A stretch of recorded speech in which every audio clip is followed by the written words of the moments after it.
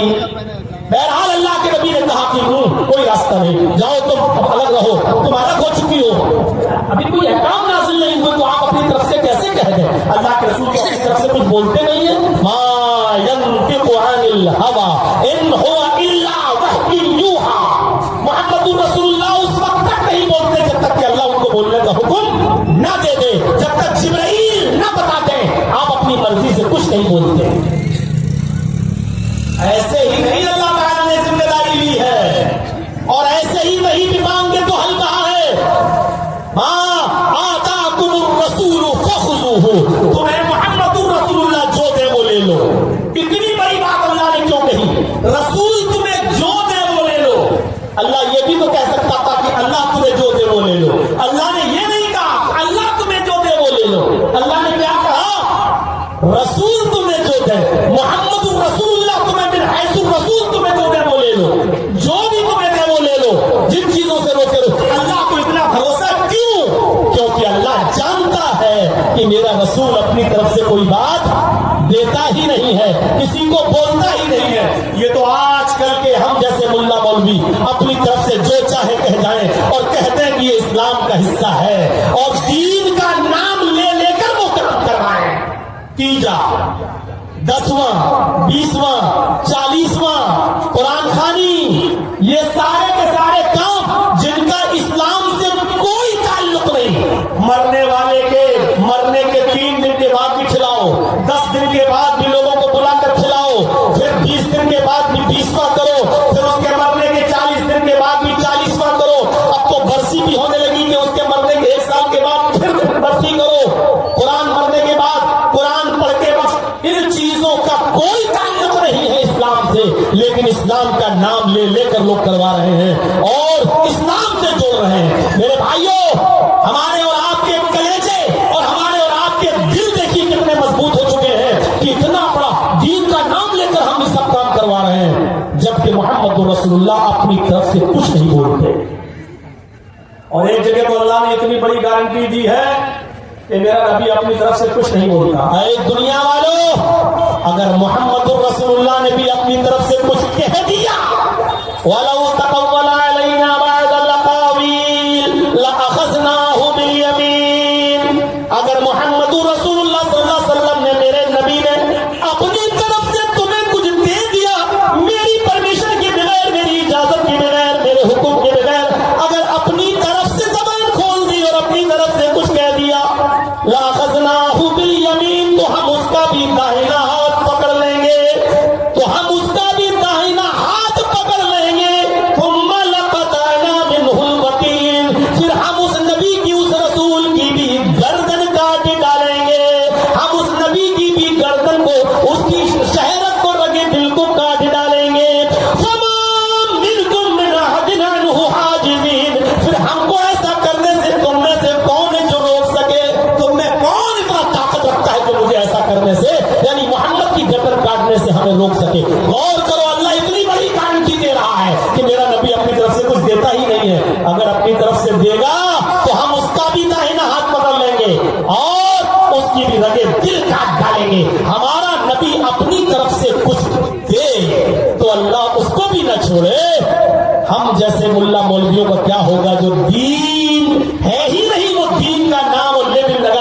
لوگوں کو دے رہے ہیں۔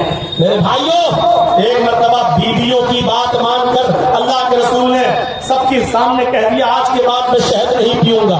جب ساری بیویوں نے کہا کہ آپ کے منہ سے مغافیر کی بو آ رہی ہے، مغافیر کی بو آ رہی ہے، جس کے پاس جا رہے ہیں آپ کے منہ سے بو، ساری بیویوں نے صلاح کر لی تھی کہ جس کے پاس اللہ کے نبی آئے وہ یہی کہنا آپ کے منہ سے بو آ رہی ہے، آپ کے منہ سے بو آ رہی ہے مغافیر کی۔ تو ساری بیویوں نے جب یہی کہا تو اللہ کے نبی نے کہا اچھا ٹھیک ہے، آج کے بعد میں شہد کو ہاتھ نہیں لگاؤں گا، شہد حرام ہے میرے اوپر، نہیں پیوں گا۔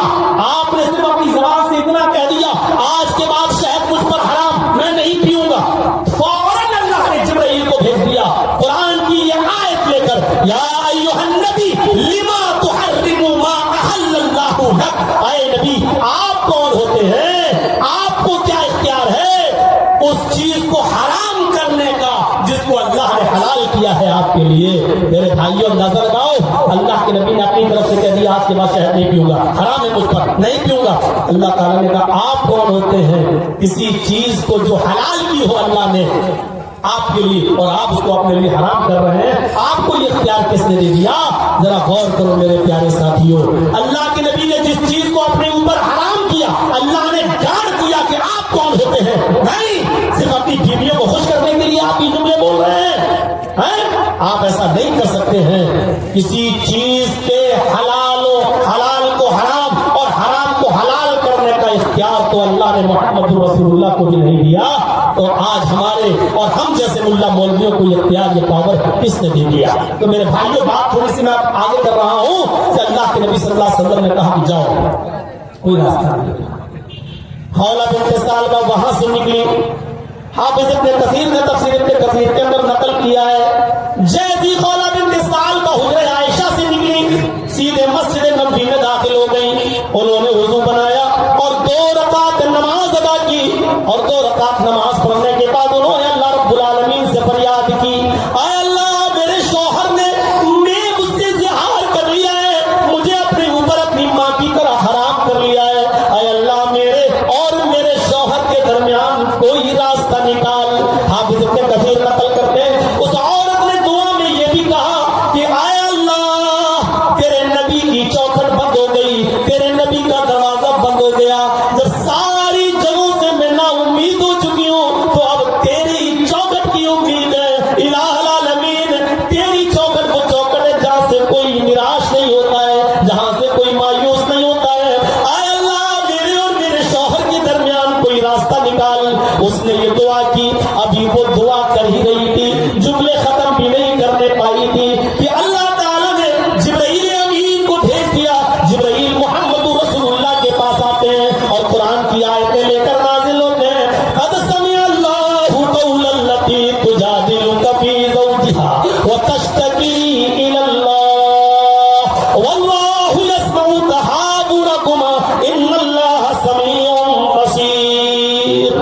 قد سمع اللہ قول التی تجادلک، اللہ نے اس عورت کی گفتگو کو سن لیا جو آپ سے اپنے شوہر کے بارے میں بحث کر رہی تھی۔ پتہ یہ چلا کہ خولہ بنت ثعلبہ نے ایک بار نہیں کہا تھا اللہ کے رسول سے کہ اللہ کے رسول ہمارے شوہر کے درمیان کوئی راستہ نکالیے، بلکہ بات اتنی آگے بڑھ چکی تھی جو بحث تک پہنچ چکی تھی، نہیں آپ کو راستہ نکالنا ہوگا۔ آپ نے کہا کوئی راستہ نہیں، آپ نہیں نکالیں گے تو میں کہا اے اللہ کے نبی آپ کے پاس جبرائیل آتے ہیں، آپ اللہ سے ساری باتیں ہوئی، لیکن جب آپ نے بالکل کلیئر منع کر دیا تب وہ گئی اور نماز ادا کری اور اللہ کو پکارا۔